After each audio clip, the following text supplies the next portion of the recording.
राधे राधे जी, कैसे हैं आप सभी। मेरे चैनल कथा कहानी नॉलेज में आप सभी का बहुत बहुत स्वागत है। दोस्तों, आज है हल छठ। इस दिन भगवान बलराम जी का जन्म हुआ था, तो उनका जन्मोत्सव के रूप में इस दिन को मनाया जाता है। इस दिन माताएं षष्ठी का व्रत रखती हैं और अपने पुत्रों की लंबी आयु की कामना करती हैं। भगवान बलराम जी का अस्त्र हल था, इसीलिए आज के दिन किसान अपने हलों की पूजा करते हैं। वैसे आजकल हलों के स्वरूप बदल गए हैं, क्योंकि पहले हल हाथ से या फिर बैलों से चलाया जाता था, लेकिन आजकल ट्रैक्टर में लगे हुए हैं। लेकिन फिर भी उनकी पूजा करते हैं, क्योंकि ये दिन उनके लिए बहुत शुभ होता है। और बहुत सी माताएं आज के दिन अपने पुत्रों की दीर्घायु के लिए पूजा करती हैं, व्रत रखती हैं, कथा सुनती हैं। आपको मैंने पहले एक कथा सुनाई थी, अब दूसरी कथा मैं आपको सुनाती हूँ। लेकिन उससे पहले अगर आपने मेरे चैनल को सब्सक्राइब नहीं किया है तो सब्सक्राइब करें और बेल बटन को प्रेस करना ना भूलें। तो आइए सुनते हैं कथा। बहुत समय पहले की बात है। एक ग्वालिन थी, उसका प्रसव काल बहुत ही निकट था। एक और उसका मन प्रसव से व्याकुल था, तो दूसरी ओर उसका मन दूध दही बेचने में लगा हुआ था।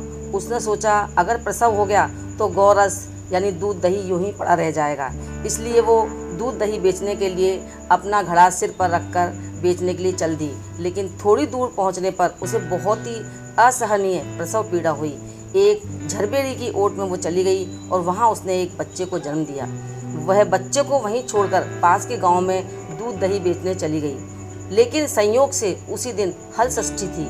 गाय भैंस के मिश्रित दूध को केवल भैंस का दूध बताकर उसने सीधे साधे गांव वालों में बेच दिया, क्योंकि हल षष्ठी के दिन गाय का दूध दही माखन कुछ भी नहीं खाया जाता।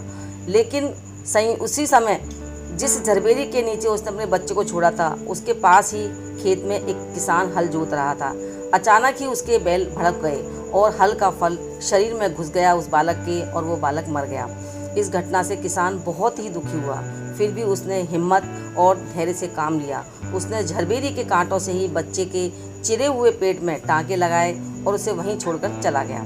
कुछ देर बाद ग्वालिन दूध बेचकर जब वहां आई, तो बच्चे की ऐसी दशा देखकर उसे ये समझने में देर नहीं लगी कि यह सब उसके पाप की सजा है। वो सोचने लगी कि मैंने झूठ बोला, गाय का दूध बेचा और गांव की स्त्रियों का धर्म भ्रष्ट न किया होता तो मेरे बच्चे की दशा ना होती। इसलिए मुझे लौटकर सब बातें गांव वालों को बता देनी चाहिए और प्रायश्चित कर लेना चाहिए।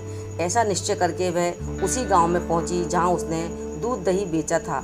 वो गली गली घूमकर अपनी करतूत और उसके बाद मिले हुए दंड का बखान करने लगी। तब स्त्रियों ने अपना धर्म समझा और उसकी रक्षा के लिए उस पर दया खाकर उसे क्षमा कर दिया और उसे बहुत सा आशीर्वाद दिया।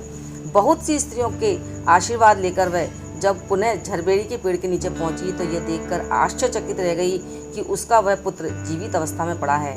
तभी उसने अपने स्वार्थ के लिए झूठ बोलने को ब्रह्म हत्या के समान समझा और कभी न झूठ बोलने का प्रण किया। तो ये थी आज की कथा। अच्छी लगे तो लाइक करना, शेयर करना। मिलते हैं अगली वीडियो में।